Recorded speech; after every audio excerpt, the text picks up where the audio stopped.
Bab ke-94, bab melewatkan zuhur sehingga ke asar.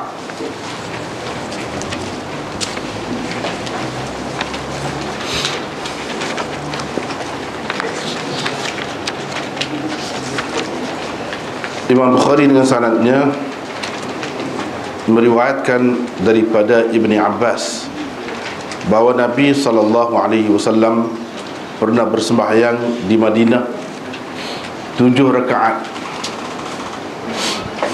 dan 7 dan 8. Ini 7 rakaat dan 8 rakaat. Zuhur, asar, maghrib dan isya.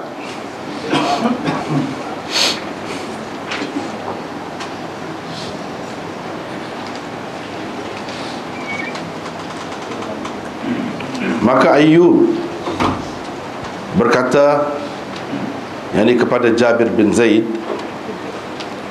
boleh jadi ia dilakukan Nabi SAW pada malam hujan, malam dan siang yang hujan. Jawabnya, boleh jadi. Itu hadis bagi bab 94.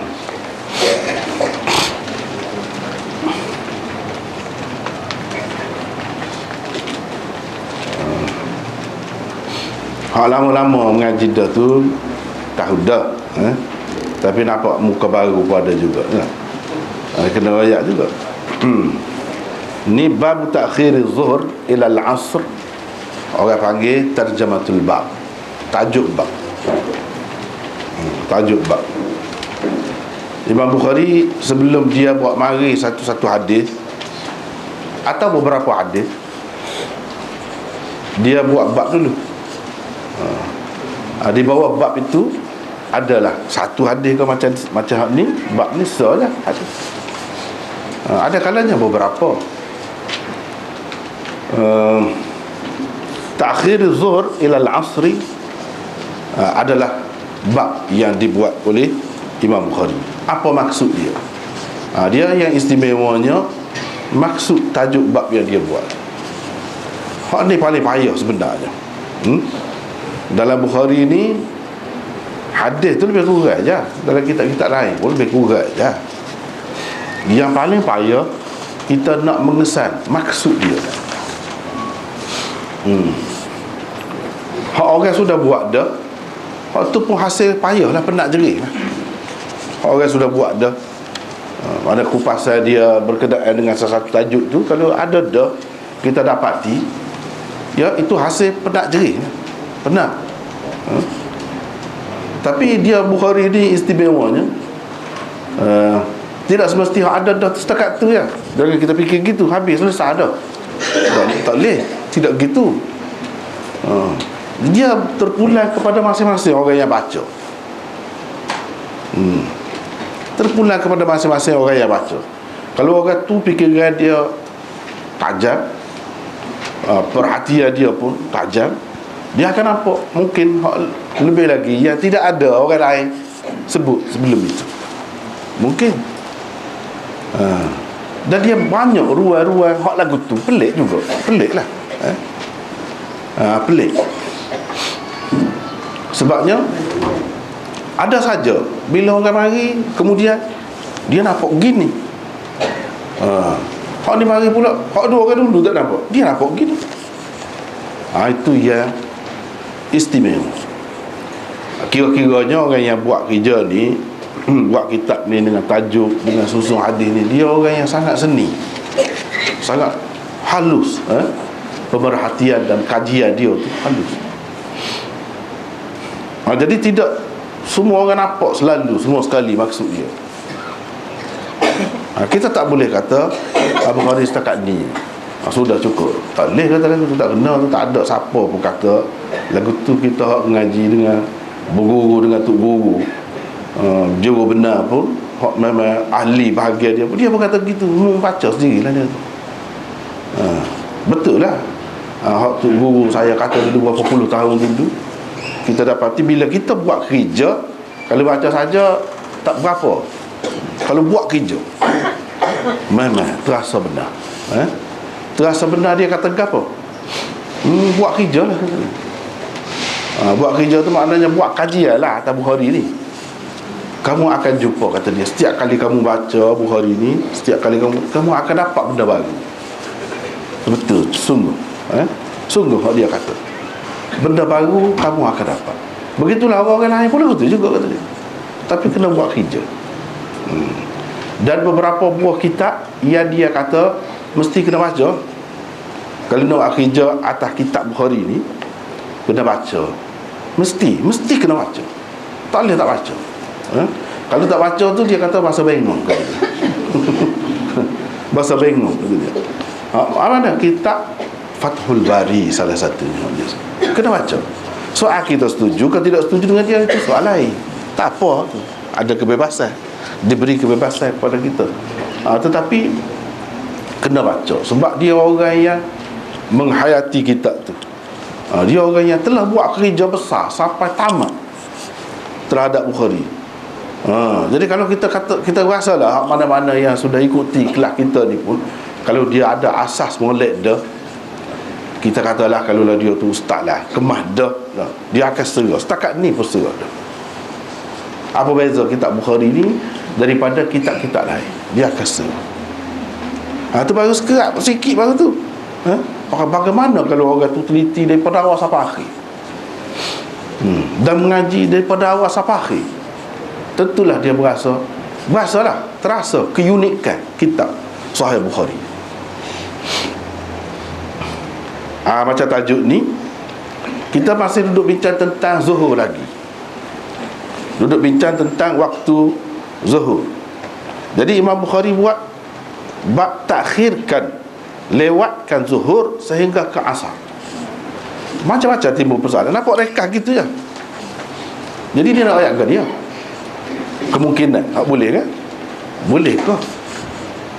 Kalau pelewatkan zuhur tu siapa, kau rapat kau asar, boleh ke? So, makna dia mungkin timbul dalam fikiran kita, maksud dia ni bab takhirkan zuhur sehingga ke asar. Maksudnya kita kena anggap waktu zuhur itu rapat ke asar, berkenaan dengan waktu. Jadi bila waktu dia tu sampai ke asar, kita boleh semaya lah dalam waktu lah lagi. Selagi dalam waktu tu kita semaya, bermakna kita bersemaya tunai lah. Okay? Macam-macam tu timbul fikiran. Nampak tajuk gitu ya? Kau dia nak rayak gapo? Dia nak rayak gapo sini. Sekali kita baca, kita nampak gitu. Tapi dia ada lagi lebih-lebih lagi daripada tu. Itulah masing-masing bagi pendapat. Kalau kita tengok dalam syarah Bukhari, masing-masing ni kata gini, ni kata gini, ni tengok gini. Dan orang-orang tu adalah orang-orang yang cerdik lah.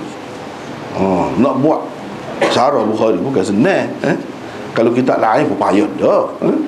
Kalau Bukhari memang lah jeri lah, kata jeri. Tak apa, kita tengok di sini nota 939. Apa pula tujuan Bukhari mengadakan tajuk bab ini? Jadi ini tajuk bab ni, orang panggil, kita baca saat ni. Para pensyarah Sahih Bukhari berbeza pendapat tentangnya. Berikut dikemukakan beberapa daripadanya. Ada beberapa lah yang terpilih gitu. Satu, kebanyakan mereka berpendapat oleh kerana hadis-hadis yang menyebutkan tentang akhir waktu zuhur, ialah apabila bayang sesuatu menjadi sama panjang dengannya, atau apabila bayang sesuatu menjadi sekali ganda lebih panjang daripadanya, tidak menepati syarat beliau. Tidak menepati syarat beliau. Bukhari tidak menjadikannya sebagai penentu dalam masalah ini. Beliau sebaliknya hanya berkata, waktu zuhur itu berpanjangan, yakni berterusan hingga ke waktu asar. Itu dia. Jadi ini pendapat kebanyakan lah pensyarah Sahih Bukhari ini. Dia kata sebenarnya sebab hadis itulah hadithul misl. Orang panggil ada hadithul mislain. Dia ada dua pendapat. Satu pendapat mengatakan waktu zuhur ni habis bila bayar sesuatu sama panjang dengan dia.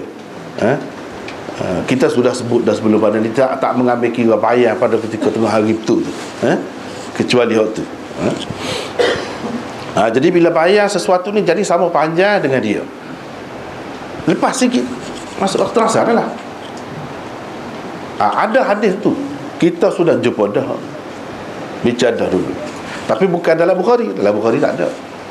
Bila kita bincang tentang mula-mula waktu sembahyang, dia ditentukan 5 waktu. Lepas Nabi SAW terima sembahyang pada malam Mi'raj, keesokan harinya Jibril mari turun raya sembahyang dengan Nabi. Hadis tu. Hadis tu dalam Bukhari dia tidak detail seperti dalam kitab-kitab hadis lain, macam dalam Tirmizi dan lain-lain. Dalam kitab-kitab tu hadis ni agak detail, dia royak. Jadi hadithul mithl ini tak ada dalam Bukhari, tak ada. Lagi pendapat hadithul mithlain. Hadithul mithlain sama ada dalam hadis tu juga ataupun hadis lain, dia menceritakan waktu zuhur ini berakhir bila bayang sesuatu menjadi sekali ganda lebih panjang daripada. Jadi setengah-setengah ulama pegang hak tu. Setengah-setengah ulama pegang yang pertama tadi. Jadi sudah ada khilaf sekarang di tentang hujung akhir waktu zuhur tu. Ada yang kata bila sama panjang dengan sesuatu, ada yang kata bila sekali ganda lebih panjang, baru masuk asar, baru habis zuhur. Sudah ada dua pendapat tadi. Jadi dua pendapat ni berdasarkan hadis. Jadi hadis tu, oleh sebab hadis tu tidak menepati syarat Bukhari. Tidak menepati syarat Bukhari itu maksudnya perawi-perawinya itu tidak memenuhi syarat dia. Dia berjanji dah untuk masuk dalam kitab dia ni hadis daripada perawi hak lagu ni sifat dia. Hak lagu ni tu beratlah, payahlah, ketat sangat syarat dia. Dia misalnya kalau orang tu sezaman saja, tak boleh terima lagi, tak lagi. Sezaman saja, mana ada kemungkinan dia berjumpa sebab dia hidup sezaman. Imam Bukhari tak silap. Imam Muslim terima dah kalau setakat tu, kalau perawi itu lagu tu. Imam Bukhari tak silap lagi. Dia kena syarat, biar pasti orang ni pernah jumpa sekali dengan hak dia riwayat, dengan tok guru dia, hak dia dakwa tok guru dia. Dia mesti kena terbukti dia pernah berjumpa sekurang-kurangnya sekali. Tak padan dengan hidup sezaman. Misalnya hak ni kita duduk Malaysia, hak yang didakwa sebagai tok guru tu duduk Mesir. Kita pernah jumpa kau sekali. Kalau nak kira sezaman boleh jadilah mana-mana. Tak mesti kita jumpa Mesir, jumpa di airport Thailand pun boleh jadi juga.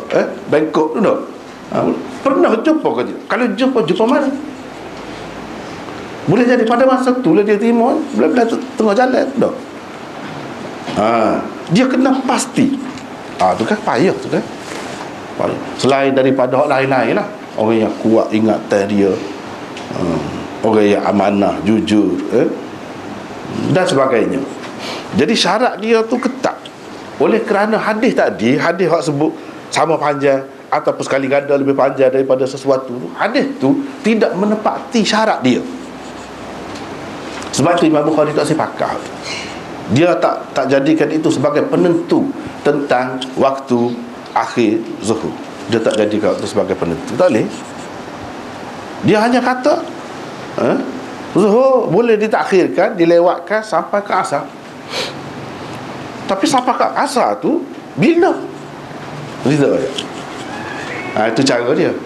Dia tak boleh lah bila bayar tu sekali ganda kau lebih panjang daripada dia atau sama panjang. Dia tak boleh kata gitu. Sebab hadis tu tidak menepati syarat dia. Dia tak boleh pakai. Tengok susah. Dia sendiri pun susah. Bila berjanji susah lah. Jadi dia hanya kata apa ke zuhur. Kira-kiranya bagi orang yang terima, bila bayar tu sama panjang dengan dia, sekat tu zuhur. Bagi orang yang kata sekali ganda lebih panjang daripada sesuatu tu, barulah masuk waktu asar, habis waktu zuhur. Itu pendapat dia. Jadi seolah-olahnya dia tak say kata salah mana-mana. Dia tak say kata salah. Kedua-dua tu ada cara masing-masing. Cuma dia pegang dengan hadis tu tidak menepati syarat saya. Tidak bermakna hadis tu tidak sahih. Kalau tidak menepati syarat Bukhari ni, tidak bermakna dia tidak sahih. Orang lain nyahu bukan main dah secara tentu. Dia tak silap. Mana awak ni? Jadi dia tak boleh gunalah tu. Dia tak boleh kata ta'khir az-zuhr ila al-mithl atau ila al-mithlain. Dia tak boleh kata gitu. Nak ambil daripada hadis tak boleh. Jadi oleh kerana hadis itu tidak menepati syarat dia, orang lain pegang lah. Imam Abu Hanifah pegang bila bayar sesuatu sekali ganda lebih panjang daripada dia. Lepas tu baru masuk asar. Sebelum pada tu zuhur lagi. Jadi zuhur dia rapat situ lah bagi dia. Imam Bukhari nak ayat tu lah, rapat situ lah bagi dia. Tapi jumhur ulama, kebanyakan ulama mengatakan bila bayar sesuatu jadi sama panjang, lepas tu sikit habislah waktu zuhur, masuk asar dah lah. Maknanya waktu zuhur setakat tu je bagi dia. Itulah ila al-asri, sampai ke asar. Dia nak beri ruang kepada kedua-dua pendapat. Gitu cara dia. Dia cara Imam Bukhari tu adil. Dan cara dia beri peluang. Tidak kata nak pukul saja, nak ayat dia saja. Tak. Kecuali kalau bagi dia hak ni memang kemak, menepati syarat dia, barulah dia sebut dengan terang dalam tajuk. Kalau tidak lagu ni, kalau tidak dia jadi lagu ni.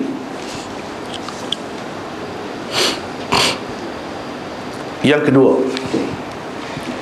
Maulana Rashid Ahmad Ganguhi, Syekh Zakaria berpendapat, tujuan Bukhari mengadakan tajuk bab ini ialah untuk menolak pendapat golongan yang mengatakan ada waktu mustarak, yakni waktu yang dikongsi bersama oleh zuhur dan asar, dan waktu senggang atau waktu muhmal. Waktu dia panggil dalam setengah-setengah kitab fiqh tu fasilah, dia panggil waktu senggang, atau waktu muhmal, waktu hampa. Setengah-setengah kitab fiqh dia sebut gitu. Di antara waktu zuhur dan asar, iaitu waktu yang sepatutnya tidak dikerjakan sembahyang padanya kerana mendatangkan dosa.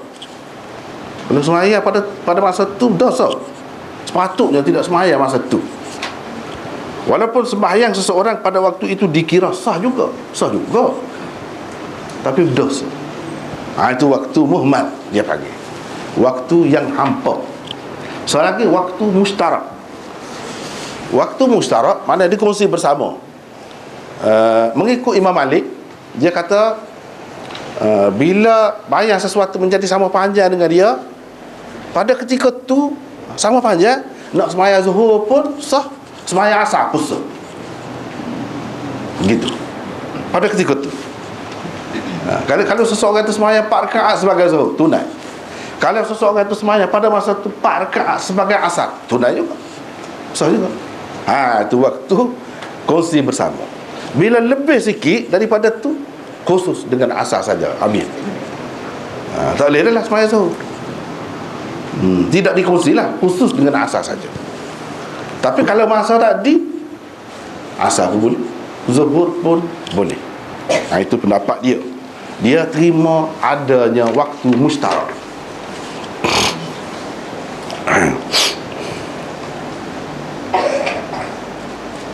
Bagi Bukhari, Imam Bukhari tak setujulah tu. Tengok, kita dah ayat terang, tapi dia kena orang ahli-ahli yang bahas tu, baru kita dapat. Apa dia kata? Ilal asr. Waktu zuhur tu rapat. Ilat pada rapat ke asar. Bermakna tak ada lah orang panggil waktu senggang, waktu di mustarak kongsi, tak ada lah. Dia bukan rapat. Bila rapat situ, lepas tu asar selalu lah. Asar selalu. Sebelum pada tu tidak asar lagi. Dia rapat situ. Sebab kita kata learning kita puasa ni, thumma atimmus siyama ilal lail. Lepas pada dia kata sahur tu, makan gapo, minum gapo kan.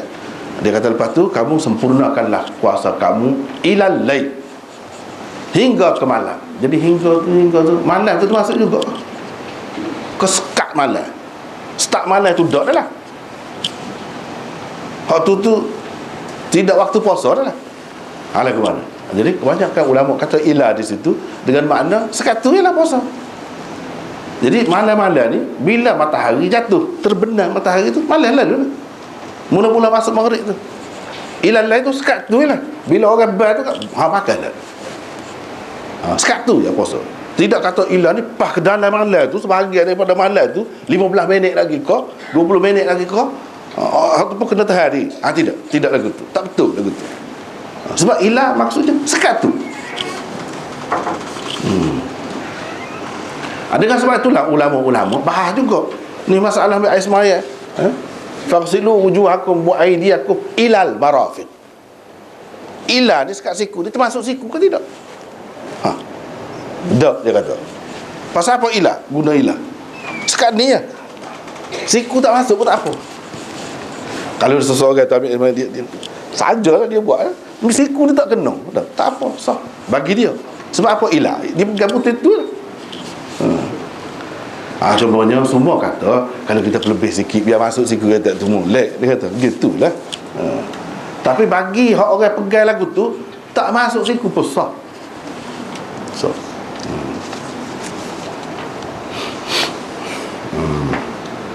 Bagi Bukhari kalau waktu zuhur itu rapat sampai ke waktu asar, bagaimana pula akan ada waktu mustarak?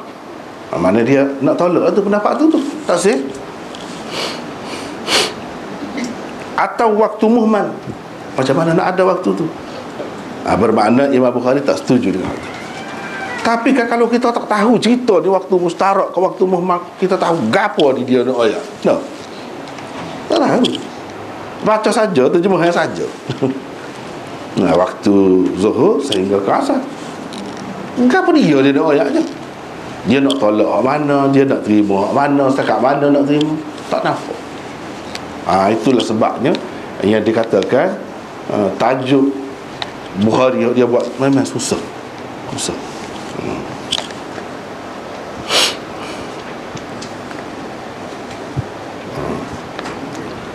Hadis di bawah bab ini yang menunjukkan Rasulullah sallallahu alaihi wasallam pernah bersembahyang jamak ketika berada di Madinah, jelas membuktikan keharusan bersembahyang zuhur betul-betul di akhir waktunya dan bersembahyang asar betul-betul di awal waktunya.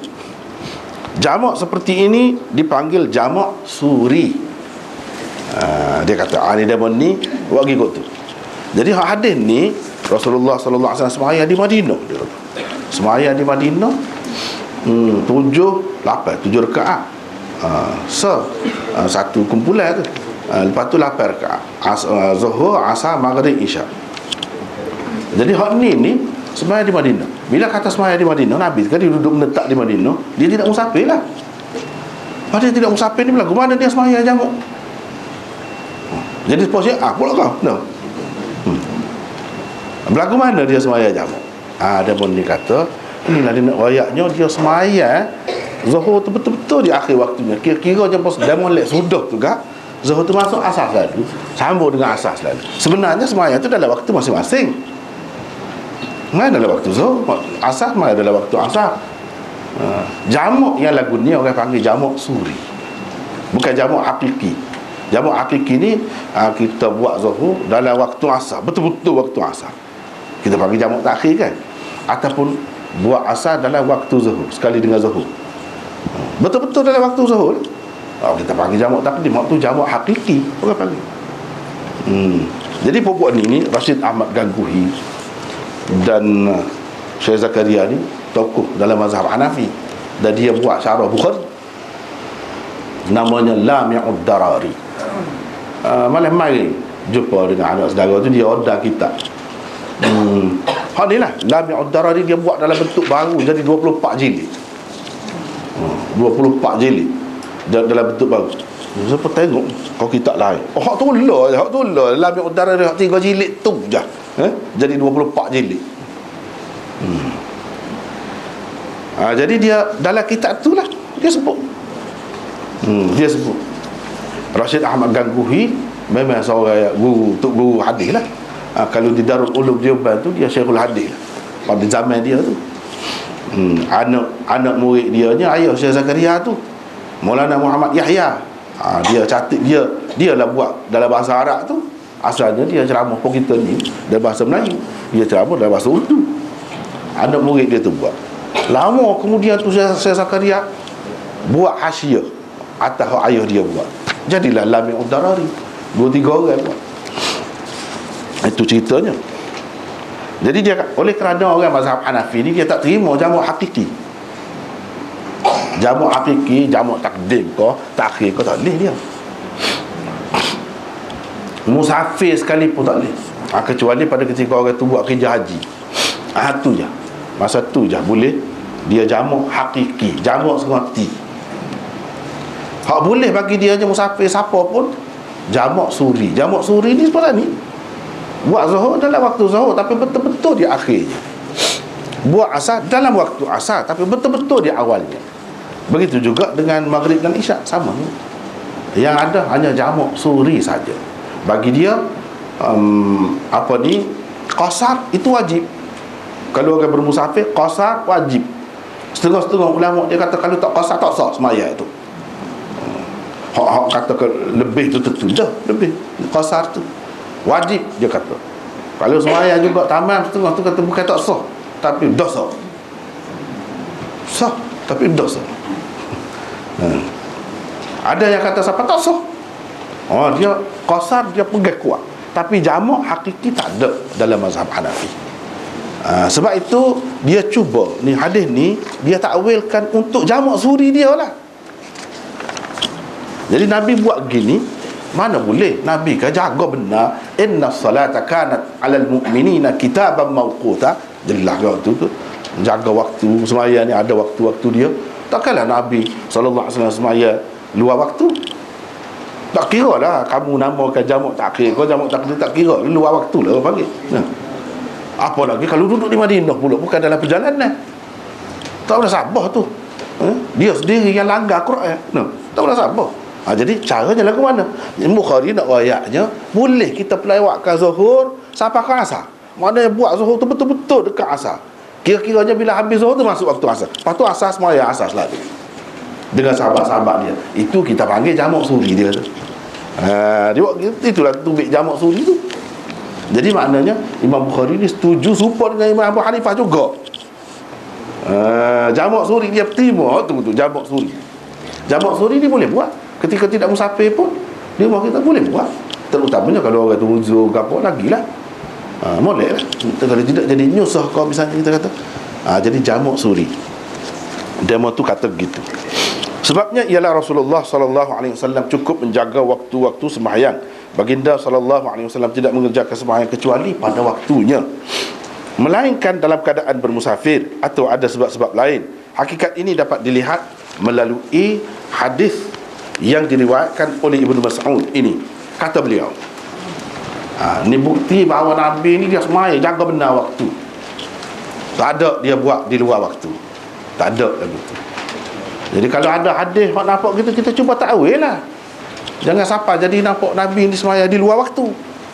Ni hadis ni.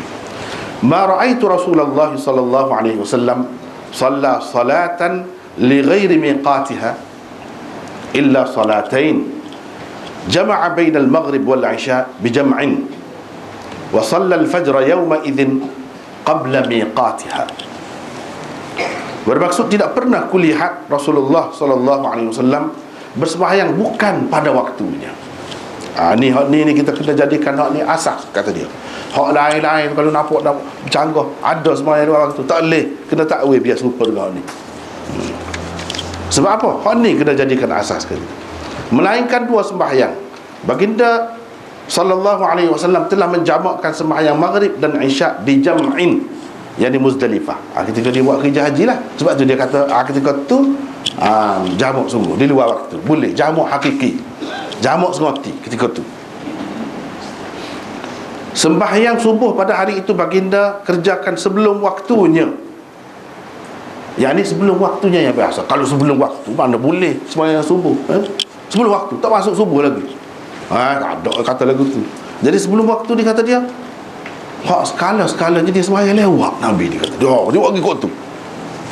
Dia sembahyang pada waktu isfar, waktu cerah tanah. Hak ni dia sembahyang sebelum daripada waktu. Waktu hak biasa lah. Hak biasa ni waktu isfar.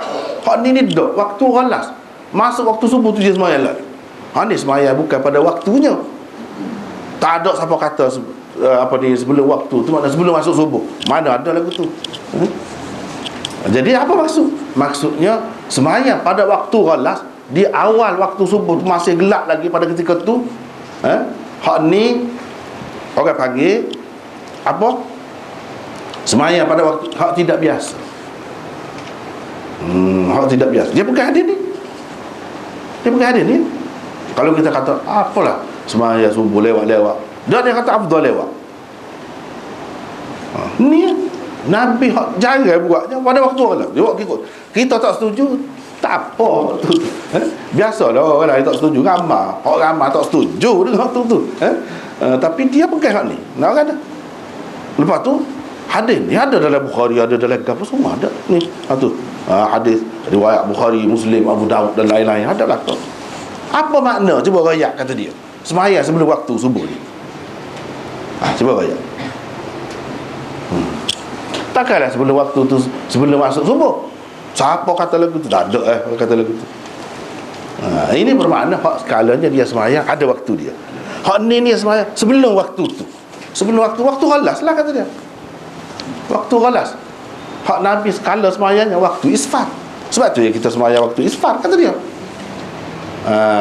Sebab tu kita pergi kalau masjid di negeri-negeri yang mengamalkan mazhab Hanafi tu sembahyang subuh lewat macam tu. Sembahyang subuh lewat. Jadi kalau kita iyalah kita tak erti ni kita kata begitulah. Apa lagi hak kita tak tahu dia ada pegangan dia. Inilah antara pegangan dia. Nanti apabila sampai bab subuh kita bincang panjang. Habis itu pendapat yang kedua. Maksud Imam Bukhari buat tajuk ni takhir zuhr ila al-asri, nak cerita boleh atau adanya apa yang dikatakan jamak suri itu adalah mengikut sunnah Nabi, masyru'. Bukan benda yang bercara dengan syariat, tidak. Terutamanya kepada orang-orang yang memerlukan begitu, lagilah boleh. Kalau tak perlu pun, ni Nabi tak ada sakit, tak ada gapo, sembahyang lagi boleh. Sebab apa? Masih dalam waktu dia. Jibril dulu mari ajar dia pun di saat akhir tu kan, masih dalam waktu dia, apa pun boleh. Dia nak ayat ni awal waktu, ni akhir waktu 2 hari tu kan, mari kita bincang dah tu. Yang ketiga, tajuk bab ini dibuat Bukhari sebagai terjemah syarihah dengan tujuan menjelaskan maksud hadis di bawahnya yang mungkin menimbulkan kekeliruan. Di dalam hadis di bawah bab ini tersebut bahawa Nabi SAW telah menjamak sembahyang zuhur dan asar dan seterusnya, maghrib dan isya ketika baginda berada di Madinah. Macam mana ni? Tidak bermusafir boleh jamak? Keliru kan? Jadi Imam Bukhari buat tajuk ni, orang panggil ni dalam istilah kitab Bukhari lah, terjemah syarihah. Jadi terjemah tajuk bab ni banyak maksud dia Bukhari. Salah satunya tajuk bab yang dibuat untuk menghuraikan maksud hadis yang dia akan kemukakan di bawah bab tu. Apa maksud dia? Itu maksud terjemah syarihah. Ia boleh mengelirukan, adakah Nabi SAW telah menjamak takdim atau takhir? Kan keliru tu. Imam Bukhari menjelaskan jamak yang dilakukan oleh Rasulullah SAW itu bukannya jamak hakiki, yakni menjamakkan 2 sembahyang dalam waktu salah satu daripadanya, tetapi sebaliknya jamak suri. Sekali lagi pok-pok suri tu, pok-pok dia kata inilah dalil jamak suri. Sebab apa Bukhari buat gini? Bukhari ni Allah ke jamak suri itu dia terima. Jamak suri. Dia faham gitulah. Dia faham gitulah. Dia kalau kita ngaji di sana, kadang-kadang hak jenis tu guru taksub kan. Oh, dah ada hak lagu ni nampak Bukhari ni sesuai dengan mazhab Hanafi dia tu. Habis kacau habis geng. Nah. Wah, ketika lagu ni lah, kita pun jadi nak suka nah. Tapi setengah-setengah tu guru tidak. Dia tu tak boleh lagu tu. Macam guru saya dulu tidak gitu. Dia tu tak boleh. Dia tak boleh kita eret. Apa duk eret dia, biar ikut kita je. Kita kena, dia nak gapo, dia nak gapo. Kayak tu. Kayak kita kan kita diri dah.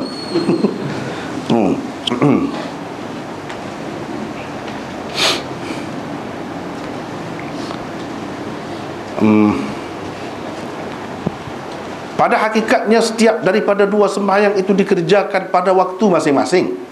Zuhur dikerjakan betul-betul di akhir waktunya, asar pula dikerjakan betul-betul di awal waktunya. Begitu juga dengan maghrib dan isya. Ini adalah pendapat Syah Waliullah. Syah Waliullah pendapat lagu tu lah. Ini maksud Imam Bukhari. Dia kata nak bagi ikut tu. Terjemah ni, terjemah ya kita biasanya kan, kita Melayu ni pun ambil terjemah juga. Terjemah tu terjemah tu lah. Sebenarnya dalam kitab-kitab ni, dalam bahasa Arab ni, terjemah ada 2-3 makna. Dah ingat tu. Jadi macam terjemah ni, tajuk bab maksud dia. Tarjamatul bab, tajuk bab. Bukan terjemahan bab tu padat lah kata lagu tu kan. Yang kedua, terjemahan lah sebab kita guna dalam bahasa kita tu, ambil bahasa Arab.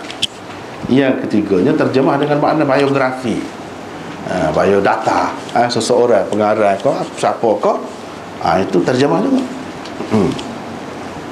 Terjematul muallif misalnya, kita kata biodata atau biografi pengarang, terjemah juga. Di sini terjemah dengan makna tajuk bab. Tajuk bab ni Imam Bukhari buat lagu mana?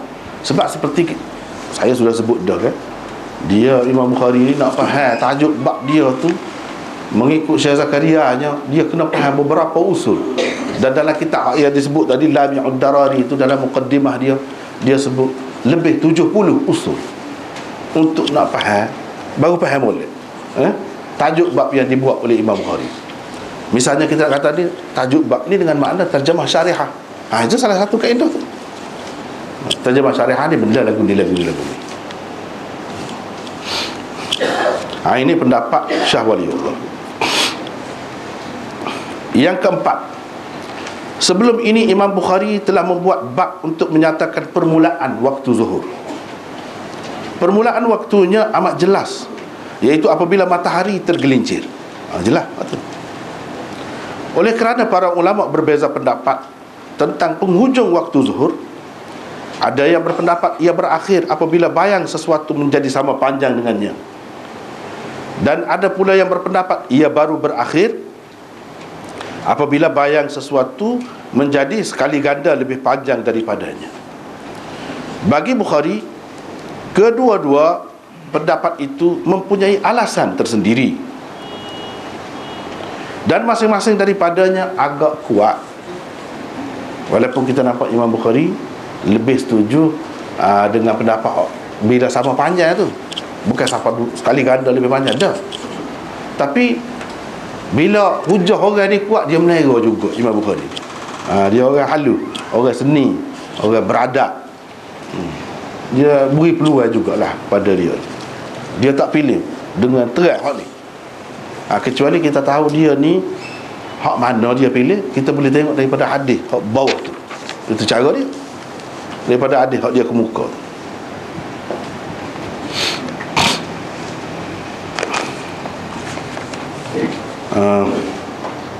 Kerana itu beliau tidak mahu menyebelahi mana-mana pihak. Imam Bukhari hanya menyatakan pendiriannya secara umum sahaja, bahawa waktu zuhur itu berpanjangan, berterusan sehingga ke waktu asar. Itu ya. Dia main umum gitu. Ikutlah demo nak faham cara demo sama panjang dengan sesuatu tu bayar dia. Situlah waktu zuhur berakhir di situ. Kalau demo nak pakai waktu zuhur ni bila bayar sesuatu sekali ganda lebih panjang daripada sesuatu tu, itulah akhir waktu zuhur, ikut. Ini pendapat yang keempat. Jadi Imam Bukhari tak usah tekan sangat, tak usah tekan. Dia beri ruang kepada masing-masing, sebab dia tahu masing-masing itu ada hujah sendiri. Ada hujah sendiri. Orang yang ada hujah sendiri, kita tak boleh tekan dia, kita tak boleh paksa dia, tak boleh kata apa gini. Ikut dia, ikut dia. Itu cara Imam Bukhari beri ruang. Itu yang keempat. Bagi penulis, ni hasil hak mikir. Hak mikir, perhati hak tu, betul lah tu guru kita royak dulu, betul. Ni hasil hak tu. Kalau cari dalam kitab tak jumpa. Ni kita ni baru ada. Bagi penulis, tajuk bab yang dibuat oleh Bukhari ini jelas menunjukkan waktu zuhur juga sama seperti waktu-waktu sembahyang yang lain, ada penghujungnya. Itulah maksud perkataan ila di dalamnya. Imam Bukhari nak ayat sebelum pada dia buat dah zuhur, bila tergelincir matahari, jelas dia sebut waktu asar ila. Dia nak ayat ada penghujung juga, bukan tak ada penghujung. Setengah-setengah orang tu ulama dia kata siapa kamu hari waktu zuhur. Pelik tu kan, tapi kita tak sebut lah, tak sebut siapa kamu hari waktu asar, daripada gelincir matahari siapa kamu hari juga. Kepelik tu tak? Tapi ada dalam kitab tu panjang lah. Orang tu biarlah tu, tak sah tu, tak sah. Jadi Imam Bukhari nak cerita sebagaimana ada permulaan dia, ada penghujung dia. Sebab itu dia sebut ila. Bab ta'khir az-zuhr ila al-'asr. Itu maksud ila. Ada penghujung dia. Tetapi hadis yang dikemukakan oleh beliau di bawah tajuk bab ini pula menyatakan baginda SAW telah menjamak sembahyang zuhur dan asar dalam waktu salah satu daripadanya, serta maghrib dan isyak juga dalam waktu salah satu daripadanya ketika tidak bermusafir, malah ketika berada di Madinah, bukan dalam waktu masing-masing. Kalau kita baca hadis di bawah ni, Imam Bukhari buat hari ni dalam waktu salah satu. Kalau perhati molek,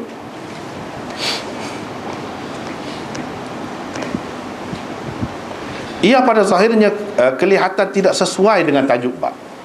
Tajuk bab nampak ada hujung, berarti sekat waktu asar aja sembahyang zuhur tu. Tiba-tiba hadis dia mari bawah ni, Nabi sembahyang dalam waktu asar zuhur tu. Tu Nabi sembahyang dalam waktu asar ni. Lepas tu dia tidak musafir pula. Kok mana? Boleh ke Syiah dia kata Bukhari demo lagu tu juga, dia kata jamak, duduk di rumah boleh jamak, tak nak. Tu dia ayatlah ke dia lah.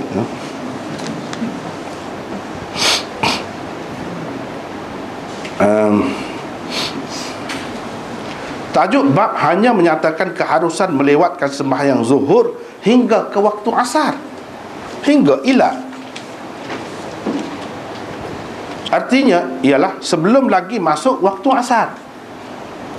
Hadis di bawah tajuk bab pula menyatakan sembahyang-sembahyang yang dijamak oleh Rasulullah sallallahu alaihi wasallam tidak jelas dalam waktu sembahyang yang mana sebenarnya. Dalam waktu zuhur ke, di akhir waktu zuhur, tapi dalam waktu zuhur, asar tu pun sembahyang dalam waktu zuhur, atau zuhur tu sembahyang dalam waktu asar. Sekali kita tengok tak, kalau kata jamak ni sebab dia guna ila, maknanya jamak ni jamak takdim hak dia buat. Nampak gitu sekali kita tengok. Tidak jelas sebenarnya adakah itu jamak takdim atau jamak takhir. Kalau jamak takhir, dia berhenti sekat asar, jak takhir kan tak masuk asar lagi. Kalau takhir maghrib, siapa kau sekat isyak, takhir kan tak masuk waktu isyak lagi. Jadi sekali kita tengok nampak jamak ni jamak takdim ni, sebab ila itulah sebutan tu. Jadi ada dalam hadis dia sebut Nabi jamak di Madinah tu, mungkin tak jelas, mungkin jamak takdim. Ada yang tu tadi dia kata jamak suri dah. Dia kata jamak suri. Kalau jamak suri tidak ada pelik hak tu, tidak pelik. Jika diteliti dengan saksama akan terselah kepada anda maksud Bukhari. Bagi penulis, maksud Bukhari di sini ialah menyatakan bahawa jamak yang dikerjakan oleh Rasulullah sallallahu alaihi wasallam dalam peristiwa yang dikemukakan oleh Ibnu Abbas di bawah tajuk bab ini ialah jamak takhir, bukan jamak takdim. Jamak takhir, ni kena perhati halus sikit ni, kena perhati cermak sikit lah, penat sikit lah, terutamanya kalau hak tak mengaji kaedah bahasa Arab ke apa tu, tak berapa jejak, tak berapa jejak. Buktinya ialah buktinya ialah adanya perkataan ilah di dalam tajuk babnya.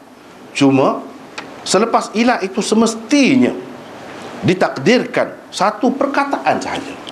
Kalau kita andaikan ada satu perkataan, kita takdirkan ada satu perkataan, selesai lalu. Jelas lalu nampak jamak takhir, bukan jamak takdim.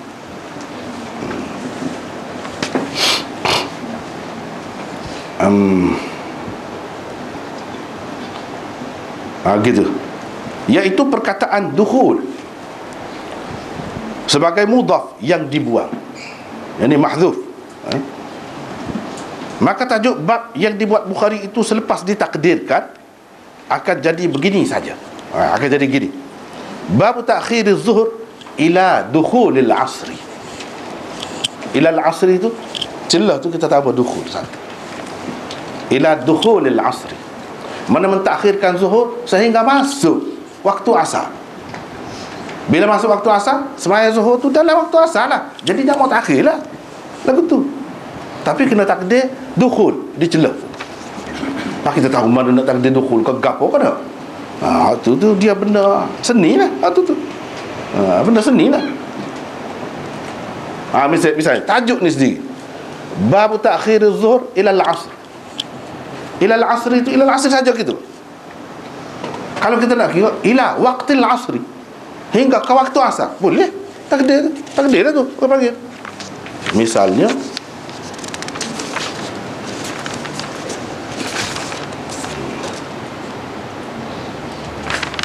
mana nak?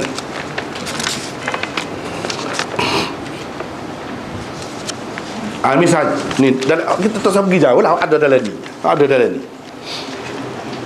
Dalam nota ni mula-mula, muka surat mula-mula 739, bab dalam nota ni mula-mula. Babul ibrad biz-zuhri fi safar. Biz-zuhri, yakni bab melewatkan sembahyang zuhur sehingga agak sejuk dalam perjalanan. Itu tajuk dia. Okay, tengok terjemahan saya. Melewatkan sembahyang zuhur. Sembahyang tu ambil mana? Ambil mana? Dalam tajuk tu tak ada. Dia sebut biz-zuhri saja ya. Patutnya kita kata melewatkan zuhur lah. Zuhur tu gapo? Hak kita nak lewatkan tu gapo dia? Sembahyang itulah. Di sini ada hadza mudhaf juga. Cuma di sini ibradi salatiz zuhur. Tengok tadi dia. Benda-benda lagu ni dalam bahasa Arab banyak benar. Dalam bahasa lain pada juga. Tapi bahasa Arab banyak benar. Sebab dia tak suka kalau kecek terai-terai sangat, mudah-mudah sangat, lagu tu hebat pun boleh faham kata dia. Ni bahasa orang ni. Jadi bila bahasa orang ni, manusia ni ada akal, ada otak, dia fikir diri gapo dia. Bahasa manusia ni cerdik. Bila cerdik, lagu tu. Sebab dalam Quran kata, was'alil qaryah allati kunna fiha. Tanyalah negeri atau kampung hak kami duduk dulu. Tanya negeri. Nak tanya negeri buat apa dia? Tanya Kota Baru. Mai tanya Kota Baru. Gitu. Ada hadap di situ. Was'al ahlal qaryah. Biasa dalam Quran, dalam hadis banyak sangat lagu ni. Dengan sebab itu kita kata seperti tadi. Ya kita kata dia jamak takhir tu kita takwil gitu-gitu. Adalah salah. Nanti tu tak habis lagi cerita.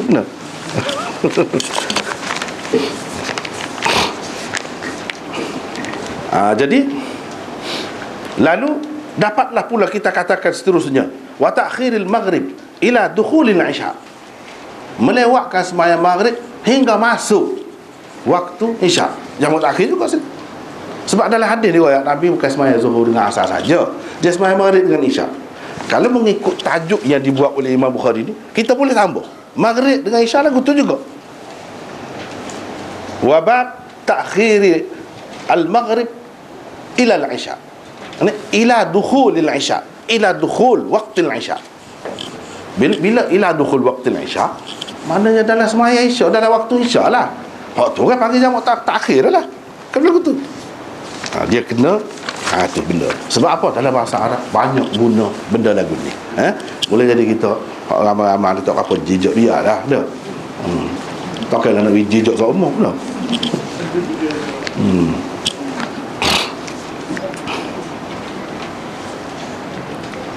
Dengan ini jadi sesuailah tajuk bab dengan hadis di bawahnya. Baru sesuai. Kalau kita tak takdir gini tak sesuai. Lagu mana? Tajuk lagu lain. Hak bawah tu dakwanya lagu lain, dalilnya lagu lain, buktinya tak sesuai dengan dakwaan. Tak kena tu. Baru sesuai. Soal bagaimana Bukhari dapat menentukan bahawa jamak yang dikerjakan oleh Rasulullah itu adalah jamak takhir? Apa yang perlu kita takdir dukhul tadi supaya jadi jamak takhir? Dan itu maksud Imam Bukhari. Bukhari tahu mana bahawa ini jamak takhir. Sebab dalam hadis tu dia sebut jamak gitu saja. Nabi SAW jamak di Madinah Zuhur dengan Asar, Maghrib dengan Isya. Dia tak ayat jamak ke apa. Dia tak ayat, tak terang. Lepas tu kalau kita dakwa, kita kata Imam Bukhari nak ayat jamak Nabi buat ni jamak takhir, mana dalil? Ini dalil. Ini dalil dia.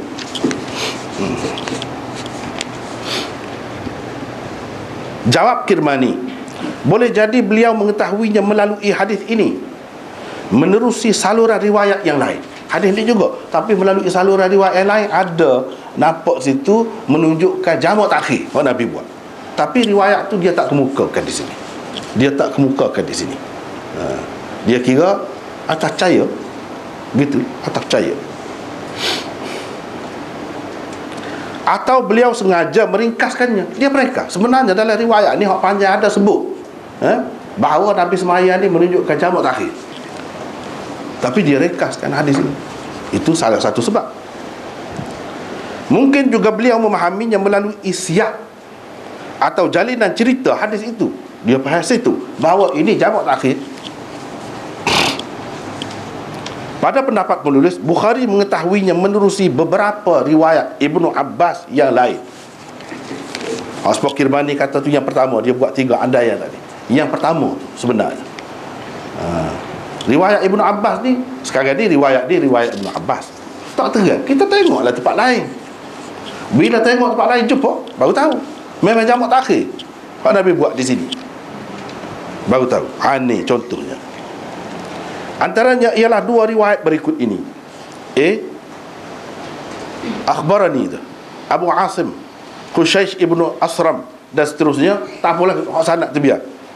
Ani bin Abbas akhir dia kata annahu salla bil Basrah al-ula wal asr laysa bainahuma shay wal maghrib wal isya laysa bainahuma shay fa'ala dhalika min shughlin. وزعم ابن عباس أنه صلى مع رسول الله صلى الله عليه وسلم بالمدينة الأولى والعصر 8 سجدات ليس بينهما شيء.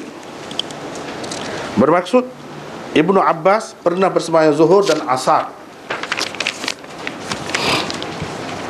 yakni sebagai jamak di Basrah, dengan tidak mengerjakan apa-apa sembahyang sunat di antara keduanya. Jadi tak ada buat sunat, jamak tu. Maghrib dan Isyak juga dijamak beliau dengan tidak mengerjakan apa-apa sembahyang sunat di antara keduanya. Beliau melakukan jamak kerana sesuatu kesibukan yang dialaminya. Jamak ni waktu dia sibuk gitu. Kata Ibnu Abbas, sesungguhnya beliau sendiri pernah mengerjakan sembahyang yang pertama, yakni zuhur dan asar bersama Rasulullah sallallahu alaihi wasallam di Madinah sebanyak 8 rakaat tanpa mengerjakan apa-apa sembahyang sunat di antara keduanya. Itu dalam Nasa'i ada. Lepas tu lagi. Hak ni lebih terang. Hak ni ya kita kata mesti jamak takhir. Tengok ni.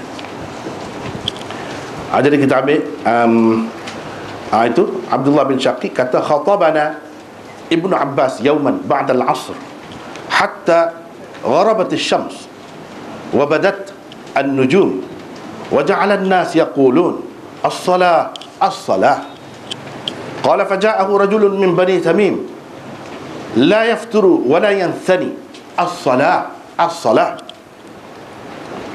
Faqala Ibn Abbas, atu'allimuni bis-sunnah la umma lak. Thumma qala ra'aitu Rasulullah sallallahu alaihi wasallam jama'a baina adh-dhuhr wal 'ashr wal maghrib wal 'isha. Qala Abdullah ibn Shaqiq, fahaka fi sadri min dhalika asy-syai'. Fa'ataitu Aba Hurairah fasa'altuhu fasaddaqa maqalatahu. Bermaksud, kata Abdullah bin Shaqiq, pernah pada suatu hari sesudah asar, lepas sembahyang asar, Ibnu Abbas berucap di hadapan kami sehingga terbenam matahari dan bintang-bintang mulai kelihatan. Ininya ceramah tu dah. Kalau lepas asar tu sembahyang asar sekali lah, murid tak tahu mana.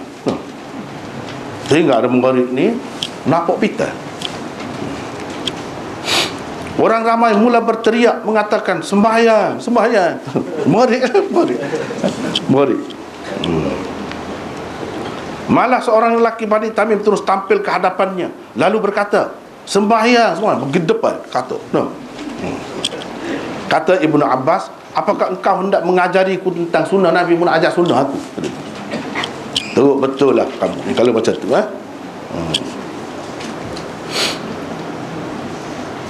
Kemudian beliau berkata, aku pernah melihat Rasulullah sallallahu alaihi wasallam menjamakkan sembahyang zuhur dengan asar dan maghrib dengan isya. Kata Abdullah bin Shaqiq, sedikit keraguan timbul di dalam hatiku. Kerenanya aku pergi bertanya kepada Abu Hurairah. Oleh Abu Hurairah dibenarkannya kata-kata Ibnu Abbas. Dia kata betul lah tu. Abu Hurairah pula kata betul, memang ada lagu tu. Jadi sekarang ni lepas maghrib tu kan orang duduk kata semayang nak isu, dia tak semayang lagi. Lepas tu lah tu gapo dia apa? Dia nak jamak takhir. Jamak takhir lah. Dia buat mari hot tu dalil dia. Dia kata dia semayang sekali dengan Nabi tu. Dia tengok Nabi ada buat gini. Memang jamak takhir. Lepas tu ni bukan musafir. Dia pun duduk di Basrah, tempat dia jadi gubernur. Tidak musafir. Dia buat tu yang geger ni. Geger.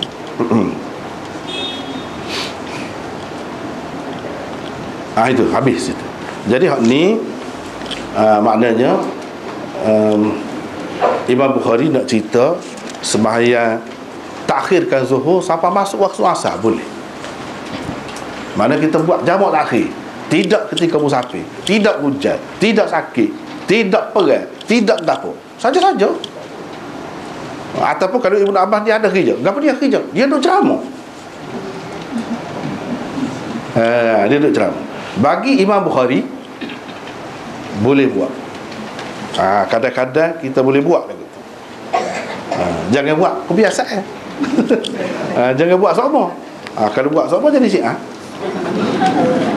Tak payah jadi Syiah. Kalau ketika perlu, ketika terdesak, boleh buat. Ini pendapat dia. Nabi sendiri dah buat. Apa kita ragu? Sahabat buat. Lepas tu ya duduk bala dengan Syiah dia jamak. Tu sokmo. Dia tidak sokmo. Kita lebih tahu lah apa masalah kita. Kita lebih tahu apa masalah kita. Nabi nak ajar dia bagi kemudahan lah kepada kita. Soal ada mazhab lain termasuk mazhab Syafi'i dan lain dia tak setimur. Itu bab lain. Memang dia tak setimur. Sebab tu dia takwil banyak di belakang ni. Takwil. Tapi hak zahirnya begitu. Imam Bukhari memang berpendapat begitu.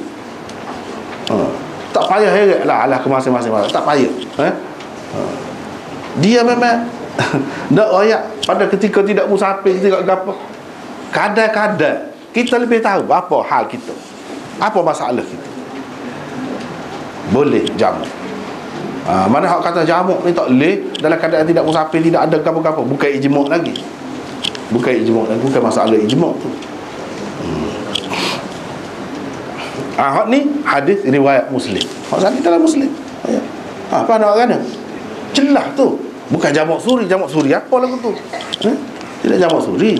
Memang di luar waktu. Habis. Yang keenam. Pendapat yang keenam. Di samping menghormat, ini pun pendapat sendiri juga. Jadi kalau cari dalam kitab tak jumpa, tak payah kata lepas apa tak ada dalam kitab ni. Memang tak ada pun. Memang tak ada pun. Tapi Tuhan beri akal kepada kita. Tuhan beri kita mengaji ilmu mu'allaq gitu, kita boleh faham kenapa gitu. Barulah ada perkembangan ilmu ni. Kalau duduk royak orang ni royak saja. Boleh gapo lagu tu.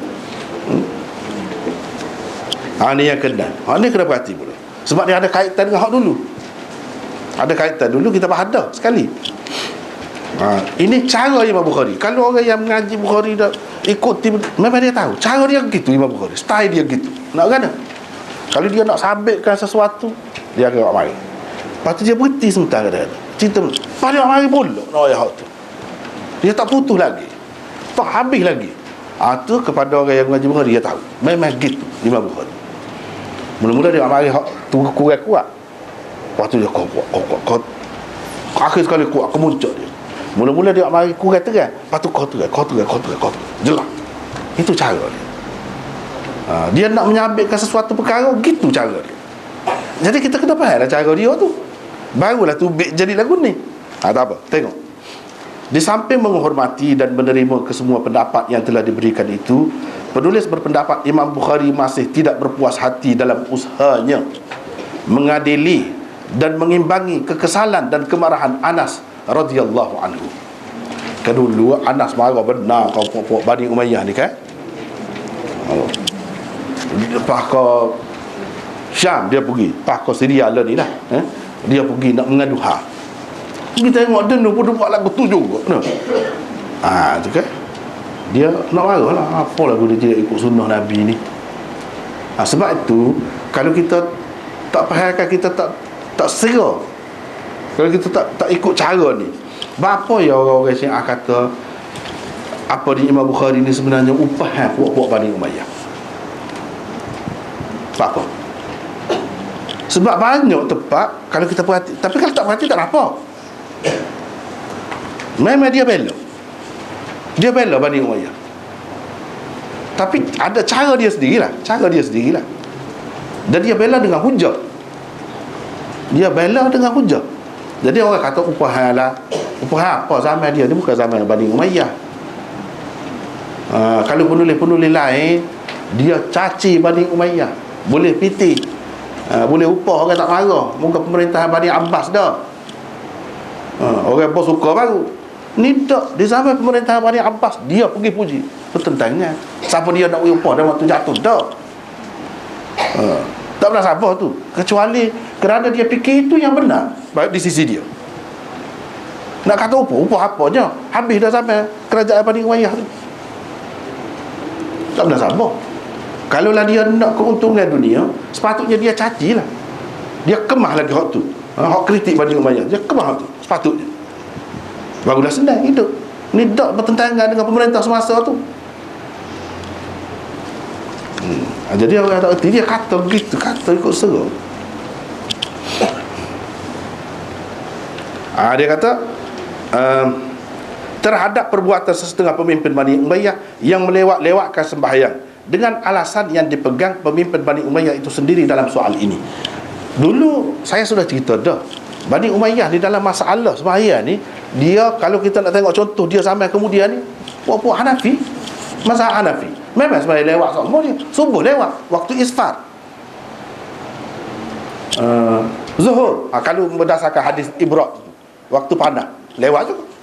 Asar, bila bayang sesuatu jadi sekali ganda lebih panjang, lewat daripada orang lain sama panjang masuk dah waktu asar kan lewat. Tak kecuali maghrib. Maghrib tu memanglah semua timur awal, tak ada lewat tu, dia tak buat lewat. Isyak tu mazhab Syafi'i bukan termolek lewat waktu tu. Jadi kalaulah Bani Umayyah ni dia amal hak tu berdasarkan, dia ada dalil. Orang-orang Hanafi tu dia ada dalil. Jadi kita tak boleh kata dia buat tu menyanggahi sunnah Nabi, bercanggah dengan sunnah. Dia ada hadis dia. Jadi Imam Bukhari nak ayatnya Anas itu apa dia kritik, itu berdasarkan fahaman dia. Kok dia faham gitu. Mula kita ayat dah kan, sebab Abu Dzar lah bagi pendapat dia Seseorang itu tidak boleh memiliki harta lebih daripada sehari. Jadi pinggan 2 butir padahlah. Cukup 2 butir padahal. Tak boleh nak sifat-sifat harta, tak boleh. Kalau pakai hak tu nak hidup lah ke mana kita sepuluh melon ini. Dah salah belakang lah. Itu pendapat dia, ikut dia lah. Hak kebanyakan, kita tengok hak kebanyakan ni, hak kebanyakan orang ramai lagi lah ke mana. Sepatutnya gitu. Imam Bukhari pun nak guna logik itulah juga. Jadi ini pendapat Anas, pendapat dia sendiri. Orang lain ada alasan dia juga. Cuma oleh kerana dia lebih yakin dengan alasan dia rasa dia betul, orang lain tak betul. Sebab Abu Dhar tu lah juga. Dia yakin dengan dia rasa orang lain tak betul. Tapi pemimpin duduk dalam masyarakat ni, akhir sekali sahabat-sahabat becai lagu mana ni, susah juga ni. Lok ke dia duduk ceramah sana sini. Jadi orang duduk pandai, tak molek lah. Pemimpin, orang-orang yang ada harta ni tak molek lah. Dia duduk baca walladzina yaknizuna adh-dhahaba wal fiddah. Duduk baca hak tu. Ancaman neraka. Jadi sahabat-sahabat bicara-bicara, tak boleh, kita tak boleh lagu ni, kena hantar dia jam.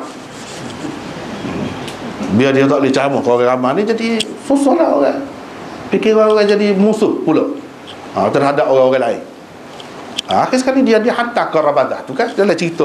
Itulah sebabnya kita kena pakai hak kebanyakan untuk orang umum ni. Kalau ada seorang dua dia boleh zuhud macam Abu Dhar tu, ikut dia lah.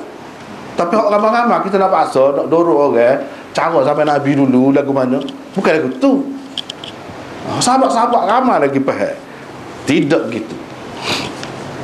Jadi Imam Bukhari nak bagi ruang. Sebab apa? Orang sudah dan benci kat orang ni, dah kerajaan tu jatuh, kena beti orang kata macam-macam.